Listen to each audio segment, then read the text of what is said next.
Welcome to Inspiring Growth. This discussion should take about 30 minutes today, so I invite you to find a comfortable space where you're not going to feel rushed from one thing to another. Have a beverage nearby, whether that be tea or something warm or something cold, and make sure that you're just nice and cozy so that you have time to really just sit, learn, listen, and be.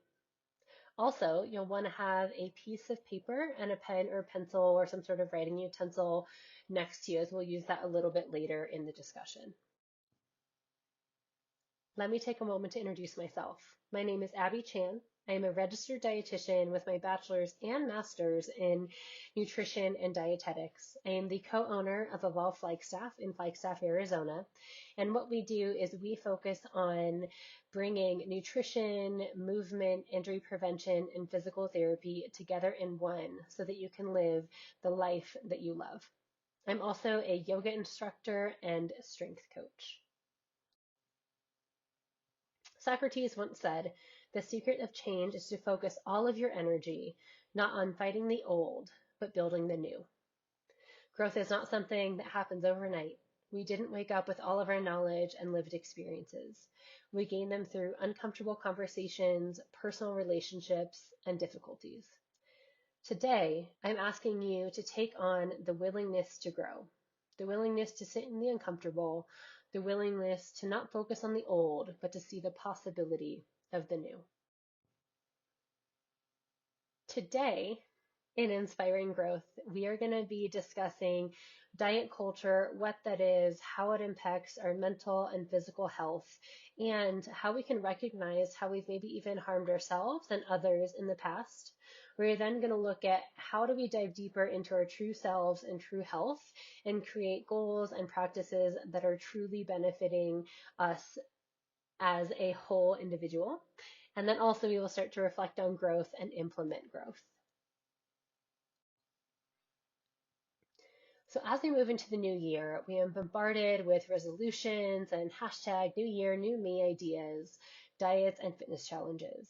As many of us are either interested in fitness or are fitness professionals, or even just deeply connected to the fitness and wellness industry, we are often the ones who are promoting these ideas as well. I want to take a moment to break down why this may be causing harm for so many and what we can do instead.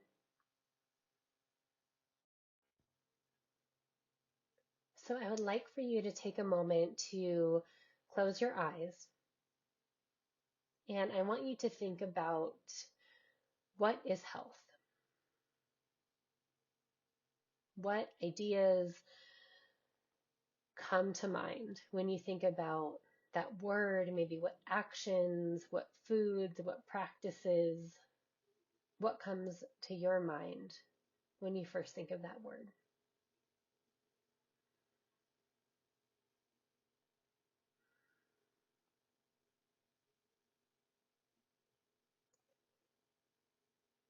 And as you've probably come up with a flash deck of ideas, pictures, I want to take a moment and just note that health is not really what we think it is. It is not how many green juices you can drink, or how little sugar you can eat, or how many minutes of activity you can get in your day, or how many rings you can close on your Apple Watch.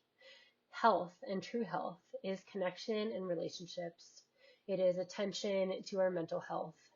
It is physiological health, which entails eating enough, knowing when to eat versus not eat, which then correlates to mental health. Physiological health is also sleep. It is exercise. It is moving with intention, but also being able to notice when your body needs rest. It is also understanding your family medical history and your genetics so that you're aware, so that you can mitigate things that may be coming down in the future. Health is rest. It is sexual health. It is personal connection. It is social connection. It is reproductive health. Health is so many things, and there's no one way to do it right. There's no one way to do it wrong. And just know that health is so much more than how you eat or move your body. Hopefully that is freeing for some of you. I want to introduce a term to you that you may know very well or may have never even heard of. And this term is diet culture. The diet and wellness industry is a $72 billion industry, and it's growing exponentially every year. To define diet culture, it is a system of beliefs that worships thinness, muscularity, certain body shapes, weights, and sizes, and equates those with moral value and virtue. It promotes weight loss and body reshaping as a means of attaining higher status, whether that be health, moral, or social. It values weight and shape over true health and well-being. It demonizes certain foods and food groups and leads to a hypervigilance around food and food choices, as well as a spiral of guilt and shame around others. It is a distraction from the present moment and our pleasure, purpose, and power. It is mindless. It is oppressive to those who do not meet these standards of quote unquote the picture of health, which means that it disenfranchises those who are BIPOC, LGBTQAI, those in larger bodies, those who have disabilities. It is rooted in racism and misogyny. Participating in diet culture directly impacts not only our physical health, but also our mental health by decreasing our self-satisfaction and increasing rates of anxiety and depression. It is so much more than just being on a diet. You can have never been on a diet and still be caught up in the belief system of diet culture. It is also what is co-opted now as quote unquote wellness. It is cleanses, it is detoxes, it is eliminations, it is fat phobia. Diet culture is also the subtle ways that certain bodies and foods are held up as either quote unquote good or quote unquote bad. It is in social media, movies, TV, art, songs, children books, and even school nutrition classes. It is fat phobia and the assumption that size equals health. This is when Jillian Michaels assumes that Lizzo has diabetes based on her size alone without knowing anything about what she may eat or how she may move or her actual physiological and medical health history. It is the thought and idea that weight loss prevents or even cures health issues. I want to note that I am anti-diet, but I am not anti-dieter or anti-health. I want to note that promoting any one of these things can and most likely will decrease someone's overall health as opposed to improving it, especially without nuance. I want to be here to give you ways that we can actually promote health on all levels to our friends, clients, patients, and start to promote health without shame, guilt, and stigma.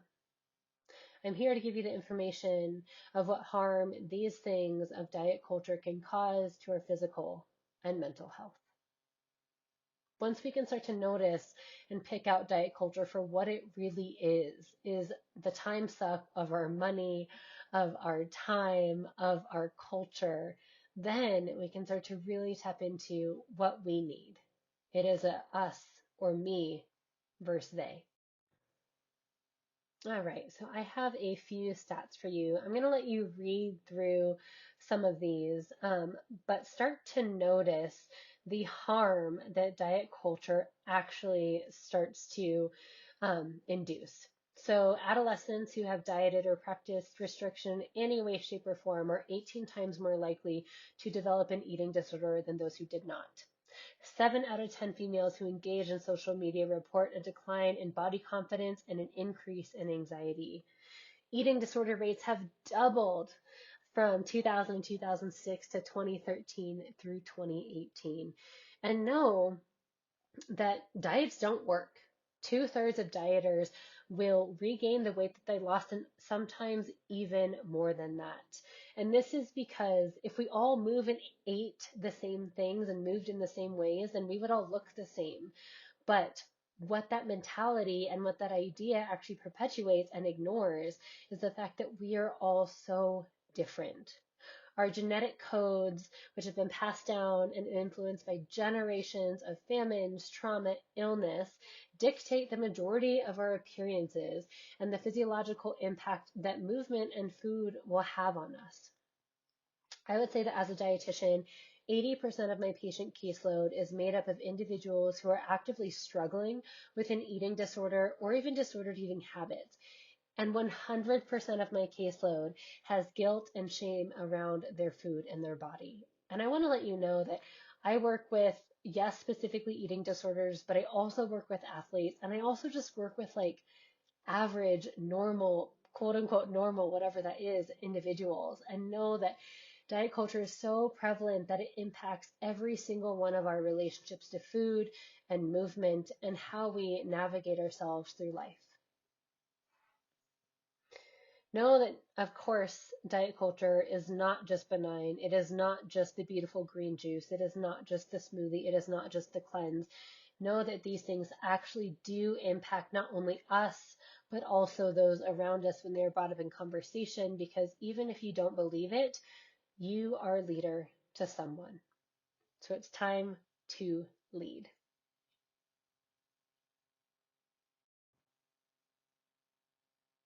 All right, so I could talk about diet culture all day. If you ever need resources or how to better identify this in maybe the work that you do or in your life, let me know. Reach out. I have plenty of resources and plenty of evidence as well if you're more interested into the science part of it. But I want to start to shift into how do I actually create growth that's out of maybe the norm of the new year, new you, of the shame and guilt spiral. How do we get out of this culture of binging and restricting in not only money, but food and exercise? How do we just start to find a balance for ourselves? Because when we actually start to find that balance, that's actually what makes us happiest as humans.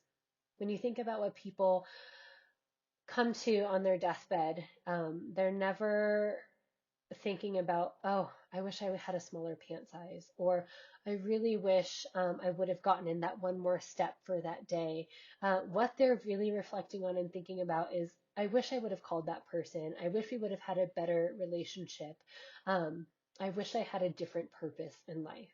So when we start to really think and take a big, when we zoom out on life and really start to think about what's important to us, we need to think about what is that, and are the actions that we're doing and the goals that we're creating right here and now actually supporting that.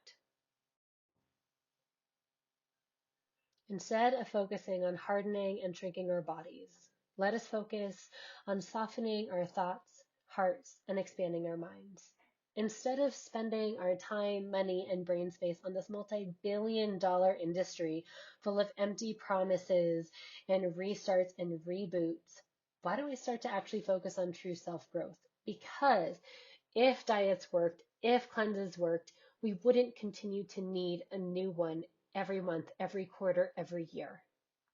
And I want to think about, as we start to shift into the space of growth, of noting that it may be fitness and health related, but we really need to take a moment again to zoom out and realize what are our goals and what are our needs, not what are culture's goals and what are culture's needs.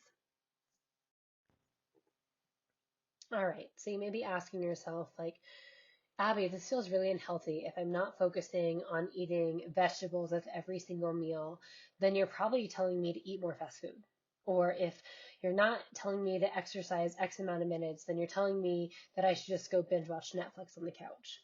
And that's exactly what diet culture wants you to think.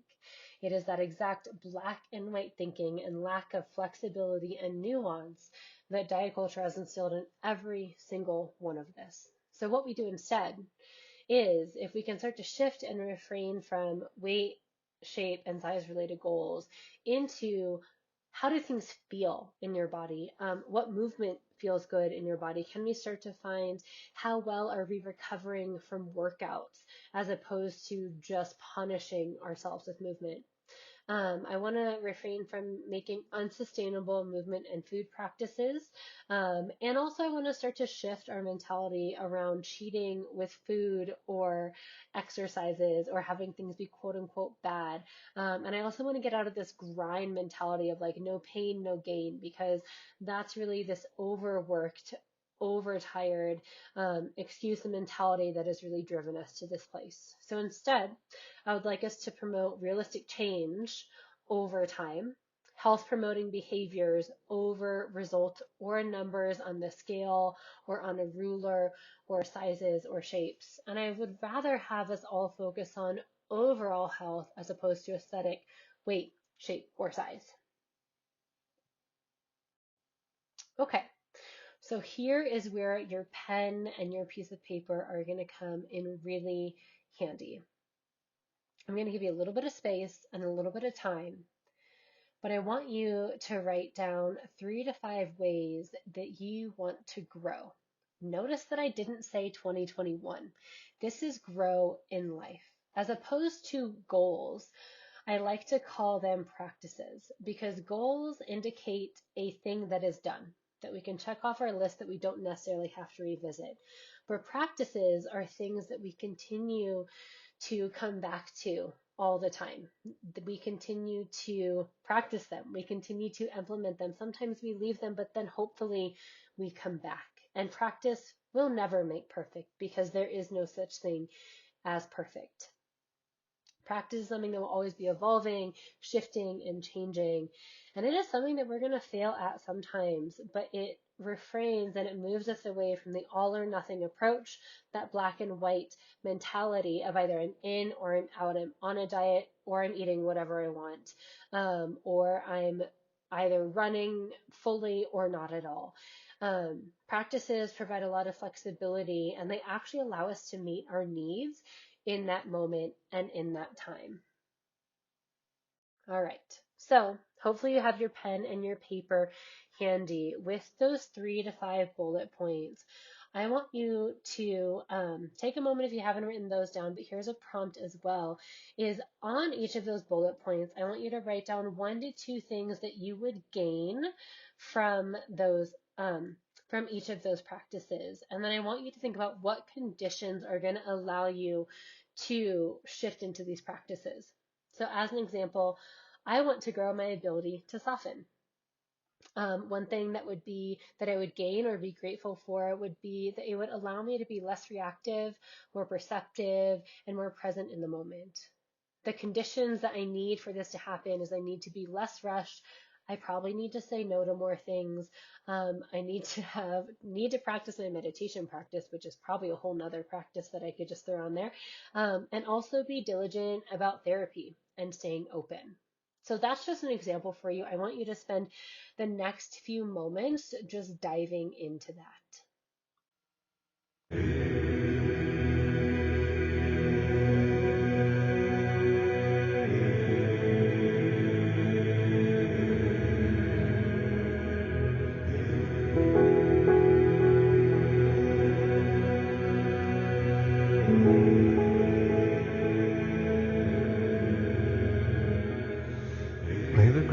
God be with you always in your heart. May you know the truth inside you from the start. May you find the strength to know you are right, part of something beautiful. May the grace of God be with you always in your heart. May you know the truth inside you from the start. May you find the strength to know you are right, part of something beautiful. May the grace of God be with you always in your heart. May you know the truth inside you from the start. May you find the strength to know you are right, part of something beautiful. May the grace of God be with you always in your heart. May you know the truth inside you from the start. May you find the strength to know you are a part of something beautiful. And I thought that I saw a light shine. I thought I saw a light shine. Yes, I thought that I saw a light shine. I think I see a light shine now. May the grace of God be with you always in your heart. May you know the truth inside you from the start. May you find the strength to know you are a part of something beautiful. May the grace of God be with you always in your heart. May you know the truth inside you from the start. May you find the strength to know you are a part of something beautiful. And I thought that I saw a light shine. I thought I saw a light shine. Yes, I thought that I saw saw a light shine. Yes, I thought that I saw a light shine. I thought I saw a light shine. Yes, I thought that I saw a light shine. I think I see a light shine.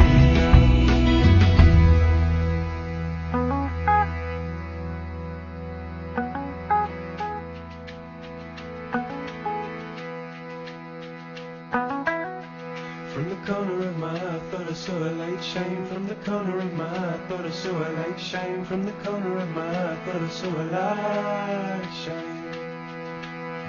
From the corner of my eye, I thought I saw a light shine. From the corner of my eye, I thought I saw a light shine. From the corner of my eye, I thought I saw a light shine. From the corner of my eye, I thought I saw a light shine. From the corner of my eye, I thought I saw a light shine. From the corner of my eye, I thought I saw a light shine. From the corner of my eye, I thought I saw a light shine. From the corner of my eye, I thought I saw a light shine. From the corner of my eye, I thought I saw a light shine. And I thought that I saw a light shine. I think I see a light shine. Yes, I thought that I saw a light shine. I thought I saw a light shine. Yes, I thought that I saw a light shine. I thought I saw a light shine. May the grace of God be with you always in your heart. May you know the truth inside you from the start. May you find the strength to know you are a part of something beautiful. May the grace of God be with you always in your heart. May you know the truth inside you from the start. May you find the strength to know you are a part of something beautiful. May the grace of God be with you always in your heart. May you know the truth inside you from the start. May you find the strength to know you are a part of something beautiful. May the grace of God be with you always in your heart. May you know the truth inside you from the start. May you find the strength to know you are a part of something beautiful. May the grace of God be with you always in your heart. May you know the truth inside you from the start. May you find the strength to know you are a part of something beautiful.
All right, so hopefully you're able to take a few moments to just breathe, reflect on 3 to 5 practices that you want to implement, and then jot down a few spaces of gratitude or things that you may gain from those practices, and then also those conditions that you need to support that. So if you need any help with this, feel free to reach out. I love creating practices for individuals to help them be more mindful, more embodied, and more intuitive into what their bodies need and what would feel actually good and supportive to them. So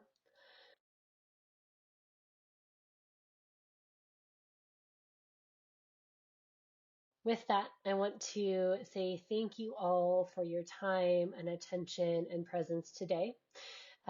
If you have any questions about any of this, or if you need any other resources or help, feel free to contact me. You can shoot me an email directly at abby@evolveflg.com. You can also find me on Instagram on my personal or at evolveflg.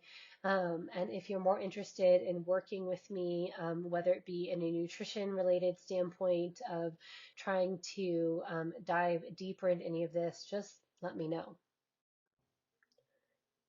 Here are some quick references for you if you want to go back and look up any of the research studies that I had cited. And again, thank you again for your time and attention and for taking some space for yourself today. Happy New Year, and may your practices grow.